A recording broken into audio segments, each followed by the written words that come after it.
What is it that prevents people from doing the things they already want to do in life?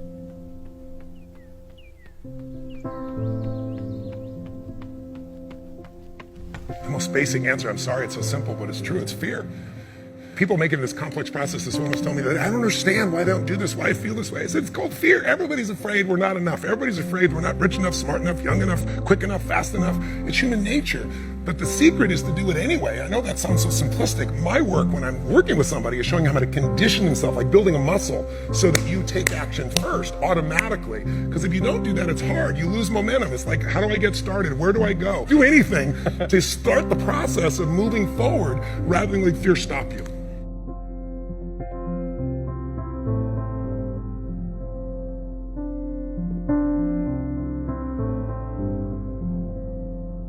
All of you have targets, things that you're after. If you're going to get a new result, if you're going to grow your business, if you're going to be able to support your mom, if you're going to get rid of the anxiety, if you're going to be able to overachieve and not have all that fear inside of you, you obviously need to get a new result. You're going to have to get new action. You don't get new results with old actions doing the same thing. Exactly. What human beings can do is amazing. What they will do is usually disappointing. It's not because we're not capable of it. It's because we don't have new actions because we get in certain emotional states that dominate us, like anxiety, like fear of failure, right? Like the fear of the loss of your mother as an example. So if you're in a state of fear, you're going to behave very differently and get very different results than if you were in a place of being courageous or bold or warm or connected or playful, any of those. So the most important key to changing your life in any situation is to change results, you got to change behavior. But to change behavior, you got to change the emotional state you're in. How do you do that when you don't feel like it or it feels overwhelming? There are two ways, and I've done this with the greatest athletes in the world. I've done this with 4 different presidents of the United States. I've done it with billionaire clients.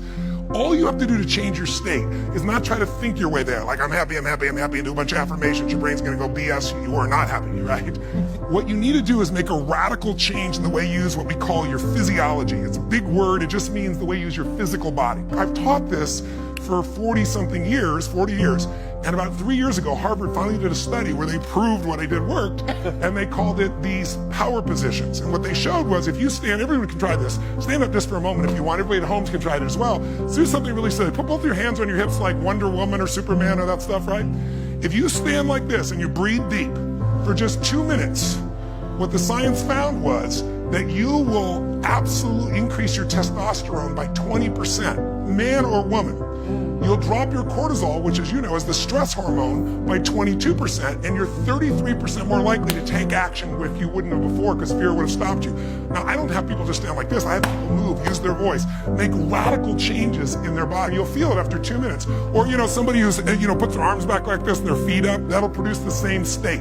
It produces more certainty in you, and that certainty gets you to take different actions. So if you are in a situation, you think of the worst scenario, your mom dying, no, my business goes under, I never achieve at the level I need to, all the things I have anxiety about, the minute you focus on them, you go into those states of fear, and then you behave fearful, and you get lousy results. And when you get lousy results, what does it do to your brain? You go, see, I told you I couldn't do this. It becomes this negative loop.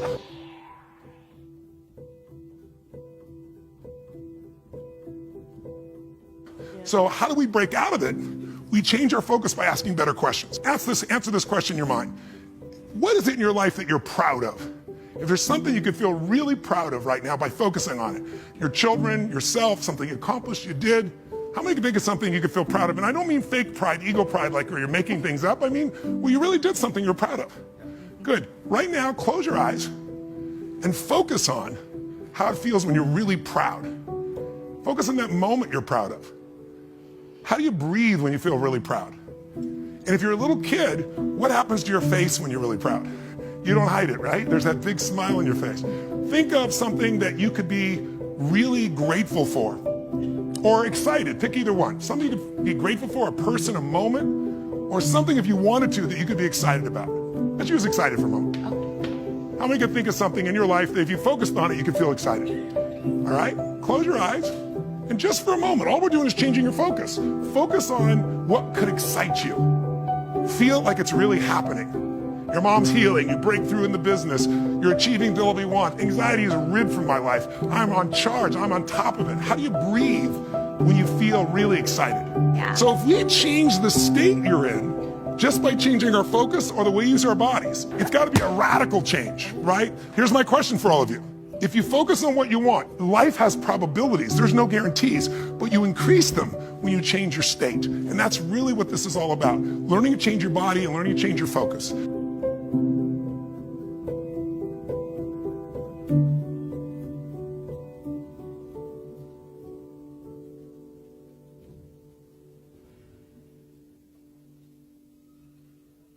Somebody is really stressed out.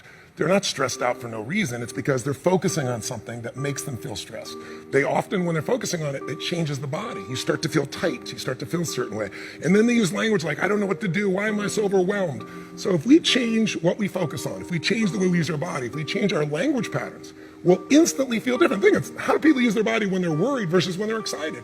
If you learn to use your body first, use your focus first, you can literally change how you feel in moments, and then you develop new habits where you start to feel good all the time, and it isn't some phony fake pump up. It's literally the way you've conditioned your body. Just like being fit as an athlete, you want to be emotionally fit. When you're not sure what you're going to do, you're going to hesitate. And hesitation kills momentum. And momentum is what makes a sports team win. It's what makes an athlete, a business person win. When you get momentum, it's like it takes enormous energy to get a rocket out of our gravitational pull of the Earth. But out of the solar system's easy. Once it has momentum, it takes less fuel, less energy. Starting a relationship, starting a business, changing your body, it takes so much in the beginning. But once you get going, it's actually really easy. We all have a need for certainty. We have a need to know that we can avoid pain, that we can be comfortable. Some people do that when they're stressed by smoking. Some people work out hard to deal with it. Some people eat to try to get that comfort back. If you were certain every moment of your life, you knew what people are going to do, when they're going to do it, how they're going to do it, you'd be bored out of your mind. So we also need uncertainty. If you have too much uncertainty, you freak out. If you have too little, you feel bored out of your mind. And you can get uncertainty or variety by a great conversation, by making love, by taking on a new job or a new career, a new opportunity. You get a million ways. The question is, do you meet your needs in ways that are positive or negative?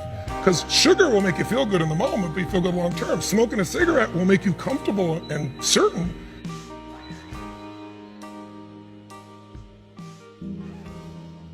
You see this in great actors or great entertainers. They'll come to me, and in the beginning, they work so hard to be significant, to be unique, to be special, to be important. What they really wanted was love. But now people stop on the street, and they'll say to me, they don't even know who I am. They just want my time. They just want this. They want a picture. They don't respect my family. They don't respect it. You'll hear them so upset. What they wanted was the love. We can have both.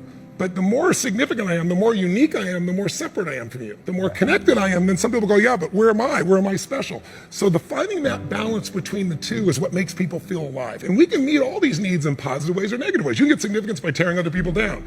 Oh, they're lucky. They don't care. They took advantage of somebody. You don't know anything about them. You see people do that with famous people all the time. Why are they tearing them down? Because if I don't feel good about myself, if I can make you smaller, I look like I'm moving up. But you're not, and it doesn't work. But if you do things where you significantly love someone, if you care for someone, you're the most significant person in life. If you try to prove you're significant, then you have kind of the Trump effect. Even people that like him will say, sometimes he can push people aside because he's telling everybody how special he is. That gets in the way of relationship. If we're going to connect, we got to not make ourselves significant. We got to find out what's significant in the other person and honor it. First four needs are the needs of the personality. We all find a way to be certain, even if we have to lie to ourselves or just work hard. We all find variety. We all find significance, even if it's tearing other people down. We all find at least connection, if not love. But the spiritual needs are to grow. When people say, what does it take to be happy? I say one word, progress. If you're not there yet, but you are starting to make some progress in your body, or progress on your relationship, or progress on your career, your finances, you're going to feel good. And when you achieve it, how long do you feel good for? Not very long, because when you achieve it, you stop growing. You kind of celebrate. Nothing wrong with that. But how long after you get that thing you wanted are you happy? A week, a month, a year? Almost never a year. It's a short time. And the reason is we're not supposed to just sit there at the table of success and celebrate for years. We need to grow to feel alive. And everything in the universe grows or it dies. But when we grow, we have something to give. And when we give, people often say human beings are selfish. I've been selfish. I'm sure you've been at times, but that's not my core and it's not anybody's. And I'll prove it to you. When you're having, all of you at home and all of you here, when you have something great in your life that happens, you learn something, you experience something beautiful, what's the first thing you want to do? Tell people. Share somebody you love. Why? Because when you share with it, it expands. See, pleasure is something coming in from the outside. Happiness is something inside you that you share. And happiness is what people really want. Pleasure, you can get pleasure from alcohol or anything, but some people, it's all about me. When you're taking what's inside yourself because you've grown and you're giving to someone you love, your children, a friend, a girlfriend, boyfriend, a coworker, anybody, there's an aliveness you can't feel by yourself. There's only so much pleasure you can feel. Happiness and joy comes when that expansion is shared.